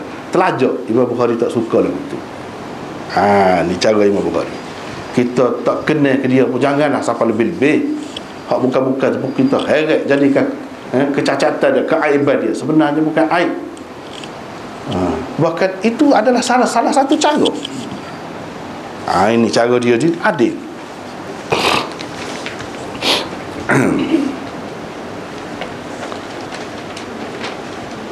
Mana? Kerana orang mungkin berkata, kalaulah pemimpin Bani Umayyah itu bersembahyang agak lewat ketika cuaca terlalu panas, tentulah Anas bin Malik dapat memahaminya dan memaafkannya.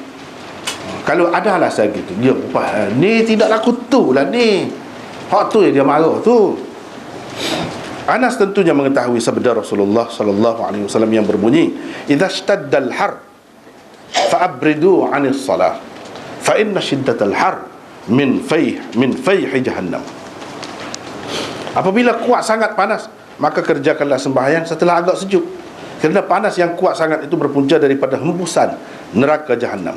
Sudah tentulah kemarahan Anas itu didorong oleh kesedaran dan pengetahuan beliau tentang perbuatan sesetengah Bani Umayyah yang sengaja mengabaikan dan melewat-lewatkan sembahyang tanpa sebarang sebab yang wajar. Mungkin orang kata begitu. Orang kata begitu, dia ada lah tu. Dia marah sangat pada Bani Umayyah tu, tak pernah sabar lah buat tu. Kalau panas sangat, takkanlah dia sampai gomo gitu, mau nak pergi ke Syam tu, daripada Madinah. Adalah kewajaran dia tu. Mungkin orang kata begitu. Faham Imam Bukhari nak jawab kan? Imam Bukhari seolah-olahnya bertanya di sini, bagaimana dengan perbuatan Rasulullah sallallahu alaihi wasallam yang diriwayatkan oleh Ibnu Abbas di dalam hadis yang dikemukakan oleh beliau di bawah bab ini? Bukankah Rasulullah sallallahu alaihi wasallam juga pernah melewatkan sembahyang zuhur sehingga ke penghujung waktunya, kalau kita tak seterima jamak akhir, ke mana-mana pun dia lewat sampai ke hujung, ilal asri. Kata Nabi buat. Kalau kita terima orang kata begitulah, Nabi sendiri ada buat. Menurut orang-orang yang berpendapat baginda sebenarnya telah melakukan jamak suri, jadi pada akhir waktu.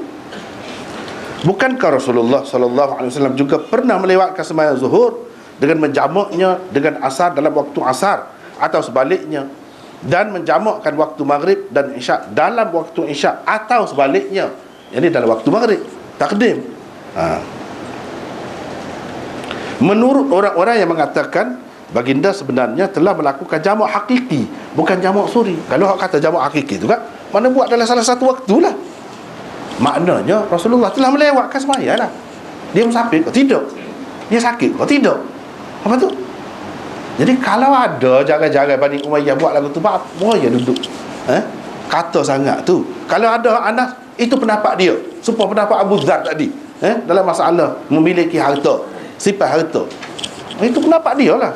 Kita kena pakai hak kebanyakan. Sahabat-sahabat lain tak ada ke masa tu yang boleh tunggu erek tu, tak ada kritik pun. Dia nak bagi kot. Ni Rasulullah sendiri buat. Nak katakan bukan sebab panas sangat kau tak.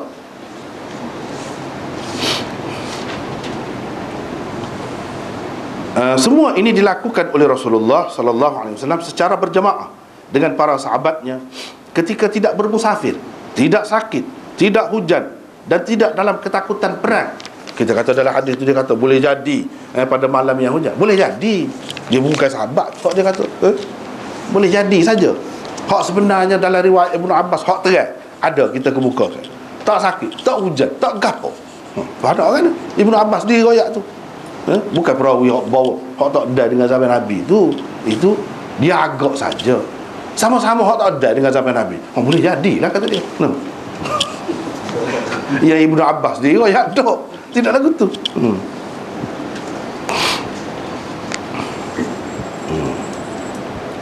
Malah baginda dan para sahabatnya pada ketika itu berada di Madinah dalam keadaan aman, tenteram. Bukhari berpendapat dalam keadaan ada sesuatu keperluan, tidak salah seseorang menjamakkan sembahyang, sama ada dalam bentuk suri atau hakiki. Boleh berlaku. Suri boleh, hakiki boleh. Imam Bukhari tidak serupa orang Hanafi yang hanya terima jamak suri saja. Jamak hakiki dia terima. Nanti dalam bab jamak akan ada kita akan tengok. Dia terima. Jadi orang Hanafi tak boleh kata, oh Bukhari betul-betul serupa dia. Tak boleh. Tak boleh. Tak kena.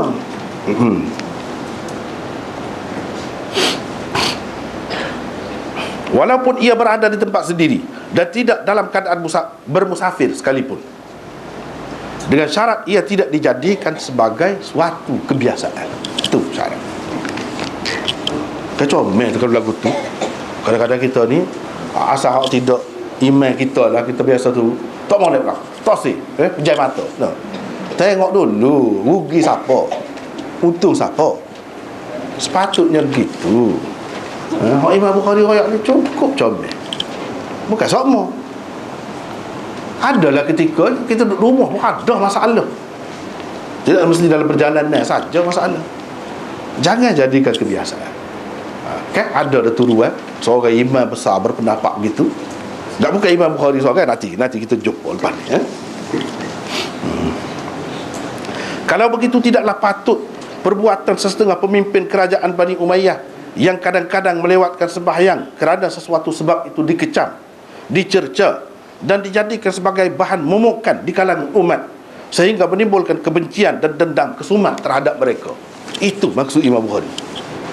Jadi tak patutlah kalau kadang tu kita nak kumpulkan ni keburukan kerajaan Bani Umayyah. Tengok dalam Bukhari, Anas marah gitu mon. Kita baca molek Bukhari tu kena faham molek. Bukhari nak gapo. Dia nak mari hak tu. Ni lah ada. Tapi dia buat mari pula imbangkan. Dia cuba imbangkan hak tu. Kenapa hal gitu? Baru betul. Ni jadi orang benci kepada kerajaan Bani Umayyah. Benci. Padahal salah satu keistimewaan kerajaan Bani Umayyah ni sampai ke akhir pemerintahan mereka tu ada sahabat. Kelebihan tu dalam hadis memang lebih ada sahabat ni sampai ke akhir. Itu antara keistimewaan dia. Lepas tu hak ni hak dia katakan lewat saja-saja tak sabit. Kita sudah bincang dah dulu. Kalau ada jarang-jarang Nabi sendiri ada buat apa salahnya? Pak Ibnu Abbas tu Bani Umayyah kau. Ibnu Abbas tu Bani Umayyah kau, dia buat juga.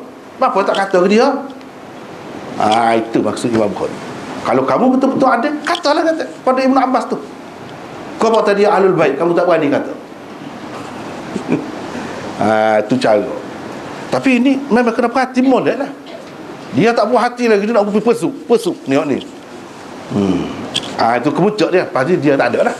Dia senyap. Cerita gerai pula. Itu cara Bukhari. Memang unik. Tak apalah. Panjang pula ni.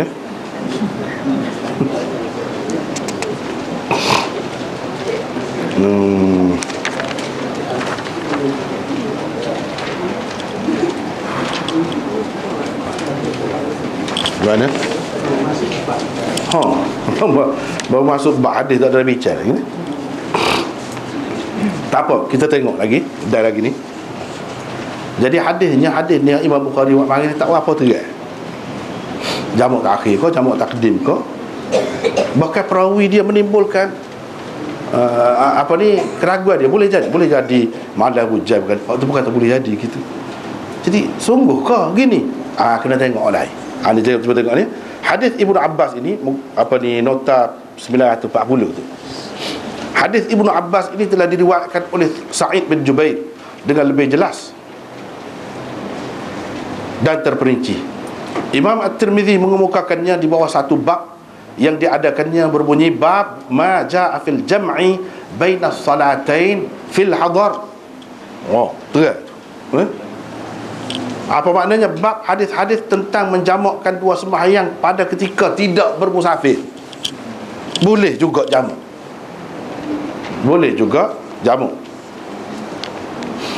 Jadi Imam Tirmidzi Imam Bukhari tu guru dia tak kira, dia tak tahu pendapat tu guru dia. Dia pun bagi ruang tengok. Jamak di antara dua sembahyang pada ketika hadar. Tak pergi mana-mana, duduk rumah gitu. Dia nampaklah tu kecenderungan dia ke mana. Itu orang panggil aliran ahlul hadis, ashabul hadis. Ashabul hadis dia ada cara dia sendiri. Tapi hak ni dia tidak khusus dengan ashabul hadis saja. Tak apa, kita tengok. Dia panggil hadis. Berikut adalah hadisnya. Daripada Sa'id bin Jubair, daripada Ibnu Abbas. Kita baca terjemahan dia selalulah. Rasulullah, kata Ibnu Abbas, Rasulullah sallallahu alaihi wasallam pernah menjamakkan sembahyang zuhur dengan asar dan maghrib dengan isyak di Madinah dalam keadaan tidak ada sebarang ketakutan dan hujan. Tadi disebutkan hujan berkali. Tak ada berkali lah. Dia tidak hujan. Dia kata. Sebab tu susah juga kan. Tengok setepak tak boleh, dia kena tengok banyak tepak. Banyak tepak. Kata perawi, maka Ibnu Abbas ditanya, apa tujuan baginda berbuat begitu? Jawab beliau, tujuannya ialah supaya tidak menyusahkan umatnya. Supaya tidak menyusahkan umatnya. Selain Tirmidzi, hadis ini diriwayatkan juga oleh Muslim, Abu Dawud, Nasa'i dan lain-lain. Kemusykilan Ayyub di dalam hadis di atas telah terjawab dengan hadis Tirmidzi ini. Tujuan Rasulullah sallallahu alaihi wasallam menjamak sembahyang ketika tidak ke mana-mana dan tidak ada sebarang ketakutan juga terjawab dengan hadis ini. Dia memang duduk di tempat sendiri, terjawab. Jadi orang nak kata apa alasan? Tak boleh gida. Ni riwayat ni kemah ni. Kemah.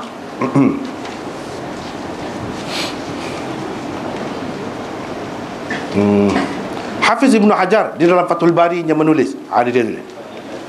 Waqad dhahaba jama'atun min al-a'immah ila al-akhdh bi zahir hadha al-hadith fajawwazu al-jam'a fi al-hadar lil hajah mutlaqan, lakin bi sharti alla yattakhidha dhalika 'adatan. Wa mimman qala bihi Ibnu Sirin wa Rabi'ah wa Ashhab wa Ibn al-Munzir wal Qaffal al-Kabir wa hakahu al-Khattabi an jama'atin min ashabil hadis. Bermaksud sekumpulan imam berpegang dengan zahir hadis ini, kerananya mereka mengharuskan jamak ketika berada di tempat sendiri, yakni tidak bermusafir, kerana apa saja hajat, keperluan. Tak kira, bukan hajat-hajat tu ikutlah mutlak, tetapi dengan syarat ia tidak dijadikan sebagai suatu kebiasaan. Ni pendapat mereka tu. Antara tokoh yang berpendapat begitu ialah Ibnu Sirin, Rabi'ah, Ashhab Ibnul Munzir dan Al-Qaffal Al-Kabir. Dia sebut ni mewakili banyak mazhab ni. Rabi'ah mazhab sendiri, Ibnu Sirin zaman tabi'in, Ashhab anak murid Malik, Ibnul Munzir dia imam mujtahid, dan Qaffal Kabir mazhab Syafi'i. Ada juga dalam berbagai-bagai mazhab tu ada yang berpendapat begini. Khattabi juga ada menyebutkan sekumpulan ahlul hadis yang berpendapat demikian. Ahlul hadis tu siapa dia? Imam Bukhari lah. Salah seorangnya. Imam Bukhari adalah salah seorang tokoh hadis yang berpegang dengan zahir hadis Ibnu Abbas di atas. Pada pandangan penulis, Hafiz Ibnu Hajar sendiri nampak lebih cenderung kepada pendapat ini. Sebab apa? Ada alasan dia. Dia kuat tu. Dia dah kuat tu. Itu caranya. Kita nak tahu dia cenderung ke tidak. Jadi memang ramailah ulama terima lagu. Cuma jangan jadikan kebiasaan. Betul? Jangan jadikan kebiasaan.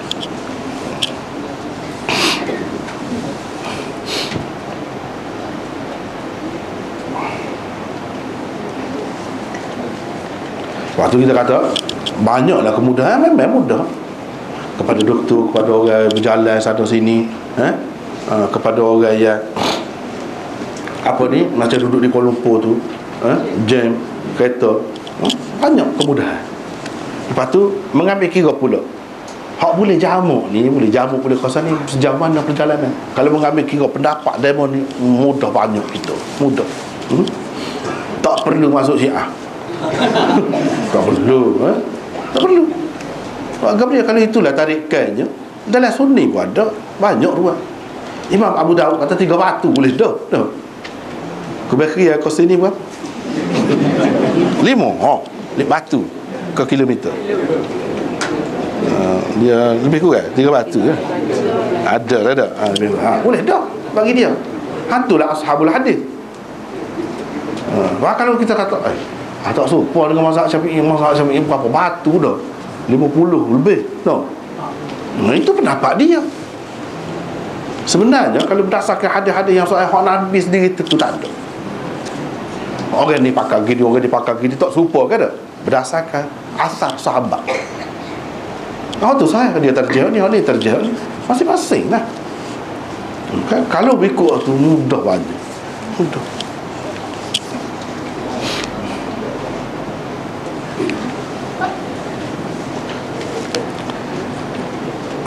Kerana itu selepas menukilkan pendapat sekumpulan imam yang mengharuskan jamak ketika tidak bermusafir kerana apa saja hajat, beliau menukilkan pula beberapa riwayat daripada Ibnu Abbas. Sekarang lihatlah riwayat-riwayat itu. Ini Hafiz Ibnu Hajar mari. Lepas dia sebut tadi dia mari yang menyokong hak tu. Apa kerjaan ni? Sebab itulah Hafiz Ibnu Hajar dia ulama hadis walaupun dia Syafi'i pun. Dia orang ni kalau dia mazhab pun mana-mana, kalau dia hadis jadi lagu lain. Dia tidak apa dia kata meruk sangat. Tidak terikat sangat. Tidak. Berapa banyak tempat dia lari daripada mazhab. Dia lari. Memang gitu. Cuba perhati. Imam Nawawi kau memang tokoh Syafi'i, tapi kadang-kadang dia tak serupa dengan imam dia. Tak serupa. Sebab apa? Sebab dia ahli hadis. Beza.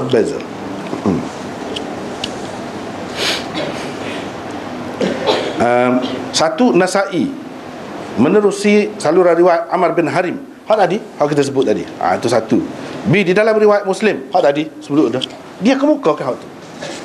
Jadi teks dia nya hak tadi. Apa tadi?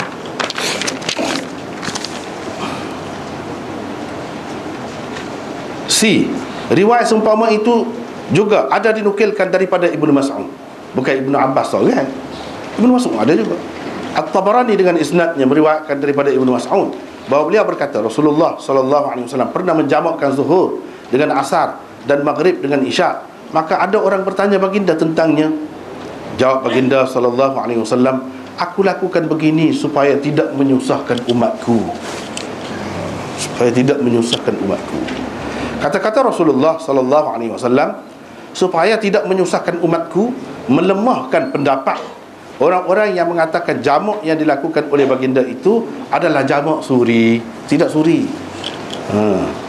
Kerana ia juga menyusahkan. Kalau jamak suri menyusah juga. Ilah awak Nabi sebut supaya tidak menyusahkan umatku. Kalau perhati, tak boleh jamak. Cuba kita fikirlah, kalau dalam jam Kuala Lumpur tu, kereta tu ada, kita baru boleh jamak nanti waktu betul-betul akhir Zuhur, katakanlah Zuhur dengan asar. Gak ketika betul-betul situ tu tak kena, kita tak boleh nak berhenti tengah jalan, betul payah juga nak tunggu masa tu. Macam mana? Lepas tu kalau kita tunggu tepat kerja, lama pula buang masa. Nak tunggu hujung waktu, susah tu. Jadi jamak suri tak pernah sabar. Sebab Nabi kata tak sewinyus tu. Waktu jadi kau susah tu, kena jaga waktu. Sebab tu kita kena kata tidak maksud suri di sini. Tidak. Memang jamak sungguh.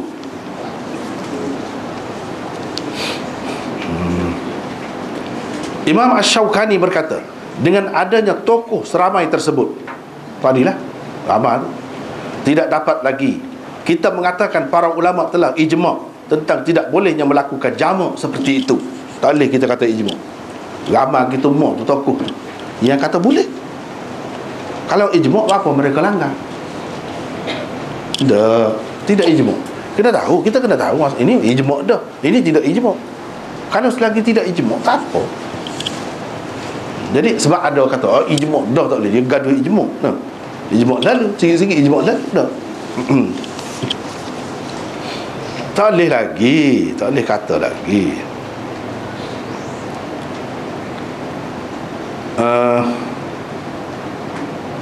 Tak apalah.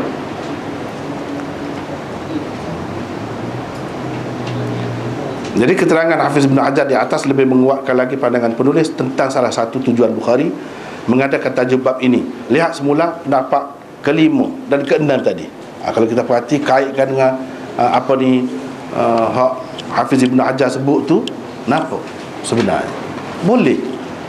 Jadi kita tak bolehlah memburuk-burukkan seseorang tu kerana kadang-kadang kita tengok dia buat begitu. Tak boleh. Kalau begitu bukan pemimpin Bani Umayyah saja yang pernah melewatkan sembahyang. Contoh daripada kalangan lain, bahkan Rasulullah sallallahu alaihi wasallam juga boleh ditemui di celah-celah riwayat yang bertebaran di sana sini tu ada jamak lalu. Ibnu Abbas tu bukan Bani Umayyah. Dia buat juga. Jadi kalau nak buruk ke mana tak kena. Itulah cara Imam Bukhari nak berujar, nak ayat. Kalau puak-puak ni kata ini puak-puak Bani Umayyah, mu ayat ni hadis Ibnu Abbas. Ibnu Abbas tu Bani Umayyah. Senyap. Gitu caranya. Lepas tu nak kaya tak ada perabian ya. Sekat itulah dulu untuk hari ni. Wallahu a'lam. Kalau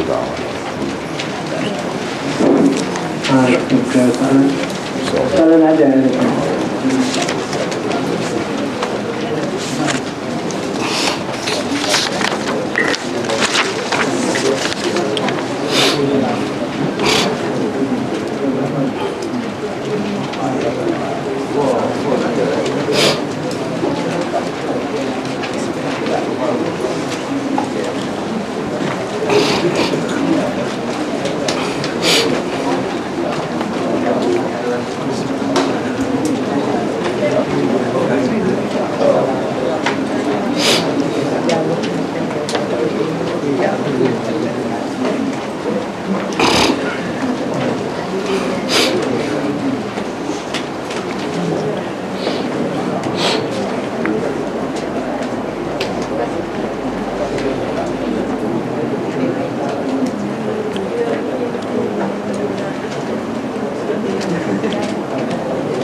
Mulai dosa dah. Mulai dosa.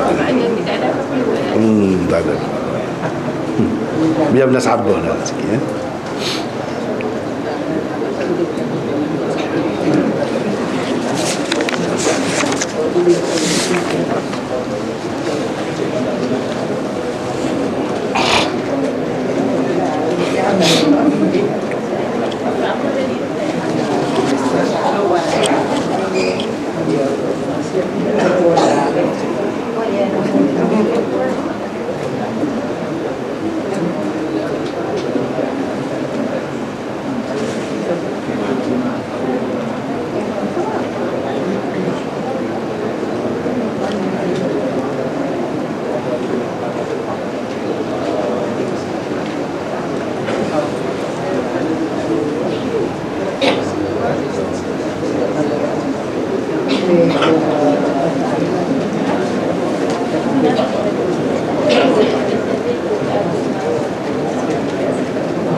Soalan ni ni pun panjang ya.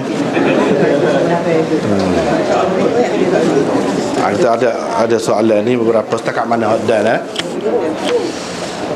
soalan daripada pelajar yang belajar di Mesir. Al-Imam At-Tirmidzi mengatakan kesemua yang terdapat dalam kitab ini adalah hadis yang ma'mul bih, boleh diamalkan, kecuali dua hadis. Syarah Ilal Tirmidzi oleh Ibnu Rajab Al-Hambali, jilid 1 muka surat 4. Seperti mana yang kita tahu, di dalam Sunan Tirmidzi turut terdapat hadis-hadis yang dhaif. Jadi apakah yang dimaksudkan dengan ma'mul bih tersebut?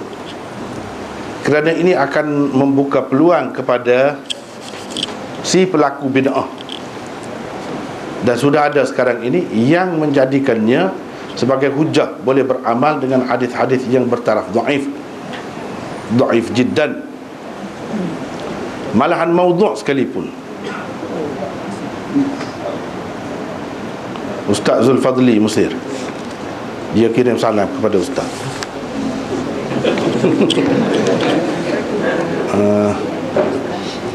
Jadi ini kenyataan Imam Tirmidzi ini bukan sahaja disebut oleh Ibnu Rajab, dia sendiri pada sebut dalam Kitabul Ilal dia. Kalau Sunan Tirmidzi cetak sekarang Pakistan, dia ada di belakang. Sunan Tirmidzi dari belakang ada Kitabul Ilal, dalam situ pun dia ada sebut juga. Imam Tirmidzi sendiri sebut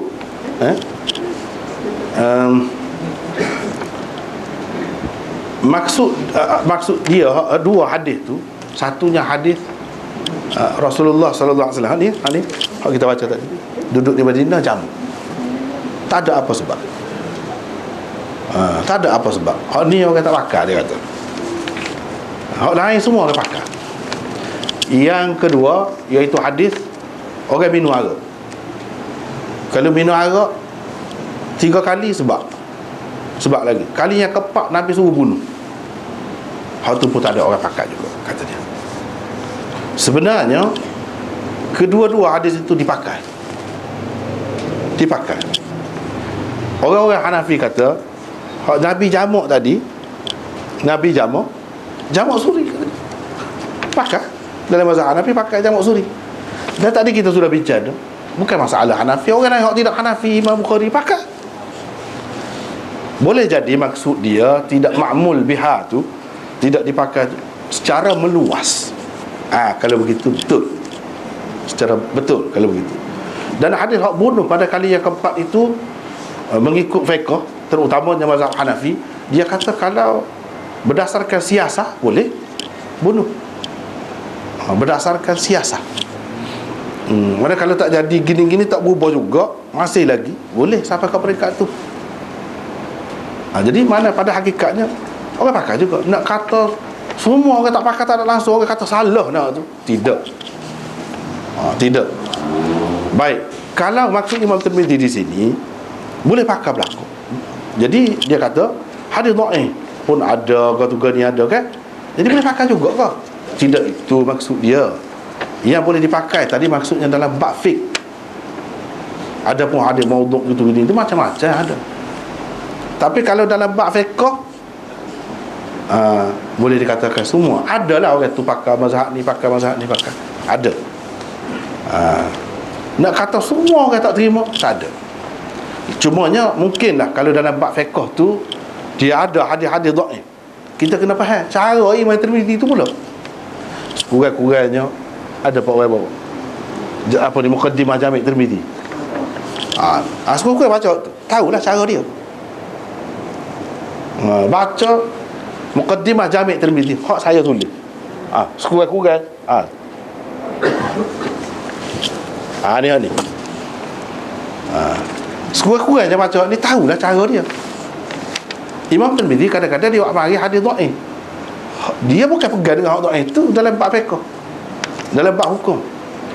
Dia ada pula wa fil bab an fulan itu salah satu daripada hak tu ada hak sahih atau hasan. Dia maksud hak tu dia pegang, dia nak ayatnya orang pegang dengan hak tu, bukan hak dia buat mari tu. Hak dia buat mari tu dia nak ayat benda lain. Misalnya dia nak perkenalkan perawi dia kepada kita. Itu maksud dia. Jangan kita keliru.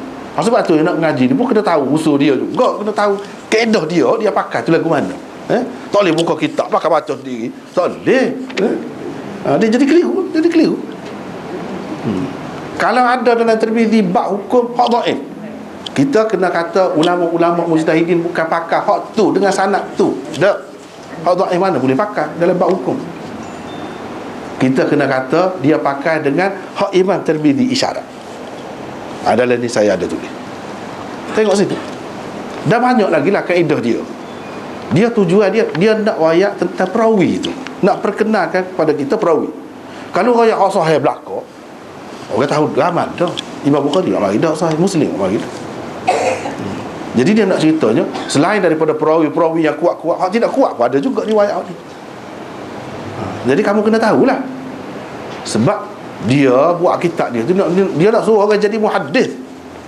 Maksud dia ni kalau boleh kan, bukan sekadar baca gitu, nak suruh jadi ahli hadis sungguh. Sebab tu dia orang buat ngaji jadikan teks buku tu, bukan buat baca sendiri. Kalau baca sendiri macam-macam jadi. Macam ni dia tak timbul masalah macam mana hak dhaif jadi makmul ni, tak timbul. Tak timbul. Ya jadi boleh pakai tu makmul pada hakikatnya dia sahih kalau dalam bab fiqh. Kalau hak tidak fiqh, hak tu memang banyak lah. Hak bukan Imam Tirmizi maksudkan hak tu, tidak. Hak dia maksudkan itu dalam bab fiqh sahaja. Wallahu a'lam. Panjang ni. Nampak kena sekat tu. Panjang ni. Sekat tu lah. Sel semua kan? Sel semua. Kita ikut kita pada bagaimana kita bersejarah dan